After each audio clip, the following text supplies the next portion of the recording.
Okay, here's one you guys might relate to. So, dog owners think that they're royalty, and their entourage is their dog.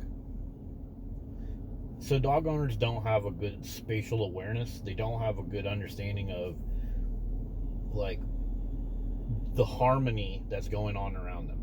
Like, take a dog owner in a grocery store, in a public park, on a public beach, or just like walking on the street, and tell that dog owner, okay, close your eyes and tell me what you see, dog owner. Are most dog owners going to be like, well, okay, there's mom and dad over here having a nice lunch. There's a young lady on the picnic bench reading a book. And okay, I need to keep my dog under control. I need to keep this leash tight. I need to put a bark collar on my dog so I don't interrupt the peace. I need to keep my dog out of the way of these other people. Like, oh, there's somebody over there feeding a chipmunk, and my dog will chase after that chipmunk and whine and cry to go get it. The leash will be like this, and the dog will be trying to get the chipmunk or whatever. Do dog owners have an understanding of their place in all this beautiful harmony that's going on? Humans interacting and just chilling? No, not most of them. Most of them are like, I have a dog, therefore I can interrupt whatever you are doing, because what you are doing is not important. And they, as long as their dog is part of the wreckage, the dog jumped up on somebody, knocked a toddler over, the dog just starts barking randomly at some stupid bird. Or like dogs go to the beach and the waves come up on the beach and dogs freaking bark at the waves while little kids are trying to play out there. Like, that barking is not good for you. And so as long as the dog owner has a dog in front of them causing crap out in front of them, to them it's just fine. And then another part that makes this so crazy is we incentivize this as a society. Like, when a dog owner knocks a toddler over, or breaks up a picnic, or comes up and steals somebody's food, all the people will be like, oh, it's okay, our little Fluffy, he shit on the bed last Tuesday, and he ate the door out of our friend's apartment one time when he was being babysit. He, we're dog owners too, we don't care, having our life and our peace and quiet and our harmony just disrupted. That's totally fine.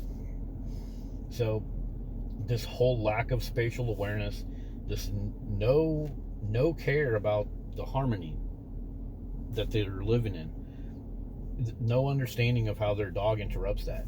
That's a big part of dog ownership. And something happened to me a few days ago. I was on a hike. I stopped, hung up a hammock, and there was a few people around, no dog owners yet. And this is a place with lots of chipmunks. And I had some pistachios and gummy bears. Pulled some apart and threw them. And these chipmunks are used to being fed, so they'll run up and they'll actually like eat out of your hand. It's pretty cool. And so throwing some pistachios and stuff, and here comes the chipmunk. And here comes some dog owners that are coming up around the trail, and they see the chipmunk, and their dogs are like little terriers, dogs or whatever, and you can hear them whining and squealing because they see the chipmunk and they want to freaking chase after it. And the dog owners just think it's a funny joke. It's like, oh, Fluffy loves little creatures. He loves creatures.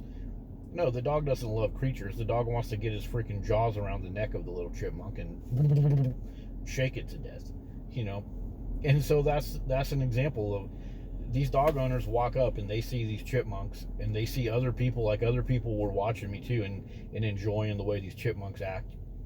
You can throw food on the ground and the chipmunk will run past it 3 or 4 times and miss it, then come back and grab it, then zip off into the woods and stuff. And it's funny and cute to watch. It's very stress relieving. And here come these dogs. They just want to chase after the chipmunks, dig holes, screw around. And the owners of the dogs, to them, that means, my doggy loves chipmunks too. You're completely interrupting something fun and enjoyable for your fellow humans. You should get that damn leash wrapped around your dog and get that dog out of the way. Teach that dog that it's none of the dog's business. But it's like the entourage thing that I was talking about.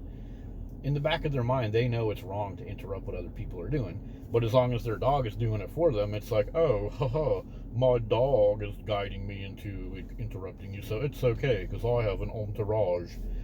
It's like a narcissist. Narcissists always have to have an entourage. They always have to have 4 or 5 people that they know, And when they're with two of those people, they're talking shit about the other three. And then with those three, they're talking shit about those. And they're totally fine creating distress among the people that they're with. And it's the same thing with the dog owner. They have their entourage of their dog, and creating stress with others is fine for them. And it all comes from so many factors, but the big factor I see is they have no appreciation for beauty, harmony, peace, and quiet. If their dog interrupts any of that, it's just like, well, that's just what my dog needs to be happy, is to disrupt everyone else's stuff. So dog owners think they're royalty, but they're not royalty. They're freaking court jesters in society that are walking around with little puppies. I can't live without my puppy. I have no personality without my puppy.